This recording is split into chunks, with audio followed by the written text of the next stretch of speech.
انسان کې یو دویم بل عالم دی، هغې ته روح وایي. اوس دا روح د بدن په هر جز کې پروت دی.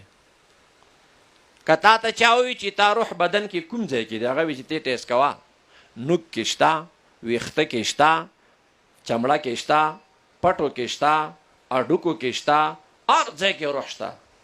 نه داسې یو خاص ټیکانه چې نه، د روح خاص ټیکانه نشته. البته د روح زیات تعلق دماغو سره دی، هغې برابر زیات تعلق ینې سره دی، هغې برابر زیات تعلق زړه سره دی. خو شته روح په ټول بدن کې، خو د بعضو حصو سره تعلق شدید دی. دارنګې الله په ټول کائنات ذره ذره کې موجود دی. ته داسې نشې ویلی چې الله عرش کې دی بل ځای کې نشته. خو د الله چې کوم تعلق مقیم معظمې سره دی، آیا د ځمکې نورې خیطې سره نشته. د الله چې کوم تعلق مدینې منورې سره دی، آیا د ځمکې نورې خیطې سره دومره شدید نشته. د الله چې کوم تعلق بیت المقدس سره دی، یا مسجدونو مدارسو سره دی، یا انبیاء و علماء و حفاظو سره دی، آیا نورو انسانانو سره دومره شدید نه دی. نو دا روح دا د الله د صفاتو مظهر دی.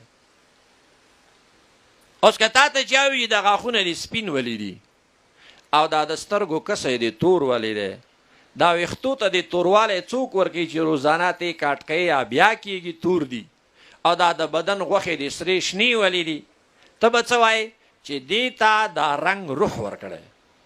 دا رنګیني زما د بدن مختلفو خطو مختلفو اجزاو ته دا روح ورکوي. خو د روح خپل څه رنګ دی ته یې نشي ښودی. ته وایې چې نه، د هغه رنګ نشته. دارنګې پورا کائنات ته رنګ روغن د الله ورکړی. ته د الله د رنګ متعلق سوال نشي کولی چې د الله خپل څه رنګ دی. که تا په بدن کې یو داسې قوت موجود دی چې دنیا د هغې قایله ده، خو دا دنیا د هغې ځای نشي ښودی چې خاص په دې ځای کې دی، او د هغې رنګ نشي ښودی، نو که د کائنات یو داسې نگران خالق او هستی دی، د هغې د رنګ متعلق هم ته سوال نشي کولی. انسان د شپې پروت وي، ناګهانه راپاڅي، وړکې څه چل دی؟ وایي ګرده مې خوږېږي.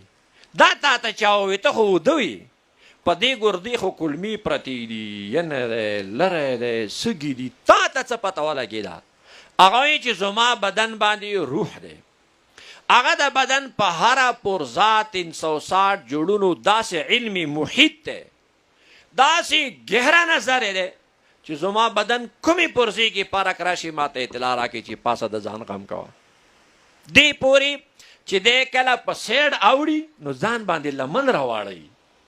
ناس ملګري وایي چې دا خو لا وده نه دی، هغه چې نه پوخ وده دی، چې نو لمن یې واړوله چې هغه روح ده ته احساس ورکړو.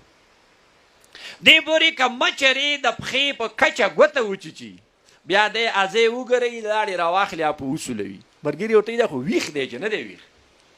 دې روح په دې بدن باندې داسې علمي احاطه دی او داسې گهره نظر یې په دی. دارنګې الله په پورا کائنات بر او بحر ذره ذره باندې علمي احاطه ده.